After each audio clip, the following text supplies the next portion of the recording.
Hello friends, welcome to Siri foods. ఇవాళ తోటకూర masala వడల్ని street స్టైల్లో ఎలా తయారు చేసుకోవాలో చూపిస్తాను. చాలా టేస్టీగా ఉంటాయండి, క్రిస్పీగా, చాలా రుచిగా, చాలా బాగుంటాయి. నేను ఈ వీడియోలో చూపించినట్లుగా చేస్తే అచ్చంగా బయట కొనుక్కుని తింటాం కదా మసాలా వడ, అదే రుచితోటి వస్తాయి. తయారు చేసుకోవడం చాలా సింపుల్ అండి.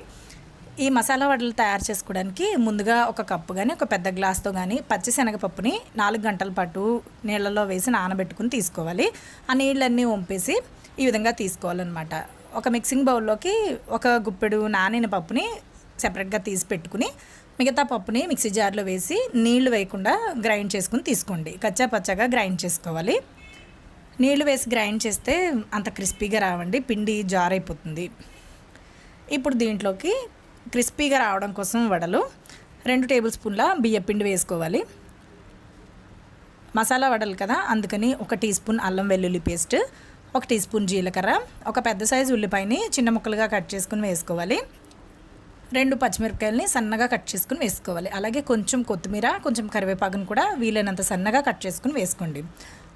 అలాగే తోటకూరను కూడా సన్నగా కట్ చేసుకుని వేసుకోవాలి. ఒక గుప్పెడు కట్ చేసిన తోటకూరను వేస్తున్నాను. 1 టీ స్పూన్ గరం మసాలాను వేసి ఇవన్నీ కూడా బాగా కలిసే విధంగా అడుగు నుంచి పై వరకు ఇక్కడ చూపిస్తున్న విధంగా బాగా కలుపుకోవాలి.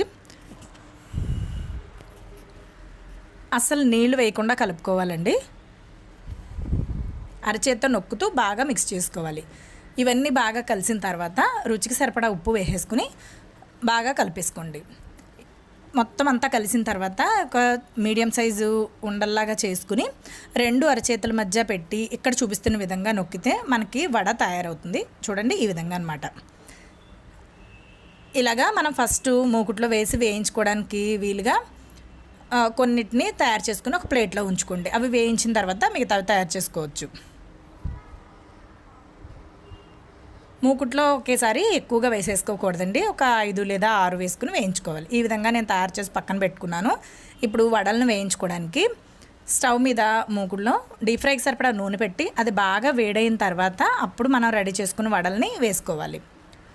నూనె బాగా వేడిగా ఉన్నప్పుడే వేసుకోవాలండి. అప్పుడు ఇవి వేసేసిన తర్వాత మంటను మీడియం ఫ్లేమ్లో పెట్టుకుని వేయించుకోవాలి. వేసి వేయగానే కదపకూడదండి. ఒకవైపు వేగి కొంచెం కలర్ చేంజ్ అయిన తర్వాత మాత్రమే గరిటెతోటి కలుపుకోవాలి. రెండో వైపుకి టర్న్ చేసుకుని రెండో వైపు కూడా కొంచెం సేపు వేగనివ్వాలి. పచ్చిశనగపప్పు కదండి, తొందరగా వేగదు. ఇవి వేగడానికి కొంచెం టైం పడతాయి. Medium flame to high flame adjust చేసుకుంటూ ఈ వడలను వేయించుకోవాలి. సరిగా వేగకపోతే మధ్యలో పిండి పిండిలాగా ఉండిపోతుంది. ఈ విధంగా బాగా వేగి బబుల్స్ అన్నీ తగ్గినట్లు కనిపించి వడలు మంచి కలర్ వస్తాయండి. అప్పుడు వీటిని ఈ విధంగా పక్కకు తీసేసుకోవాలి. ఇవి తీసేసిన తర్వాత మరి కొంచెం పిండి ఉంది కదా, వాటిని కూడా ఇదే విధంగా వడల్లాగా తయారు చేసుకుని వేడివేడి నూనెలో వేసుకుని వేయించుకుని తీసుకోవాలి. ఇంతేనండి, మనకి స్ట్రీట్ స్టైల్ తోటకూర మసాలా వడలు తయారైపోయాయి. ఈ వీడియో చూసి మీరు ఇంట్లో ట్రై చేస్తే మీకు ఎలా వచ్చిందో నాకు తప్పకుండా కామెంట్ సెక్షన్లో రాసి తెలియచేయండి. అలాగే ఈ వీడియో నచ్చితే ఈ వీడియోకి ఒక లైక్ చేసి మీ ఫ్రెండ్స్ అండ్ ఫ్యామిలీకి షేర్ చేయండి. ఇలాంటి మరిన్ని టేస్టీ అండ్ యమ్మీ రెసిపీస్ కోసం సిరి ఫుడ్స్ ఇన్ తెలుగు ఛానల్ని సబ్స్క్రైబ్ చేసుకోండి.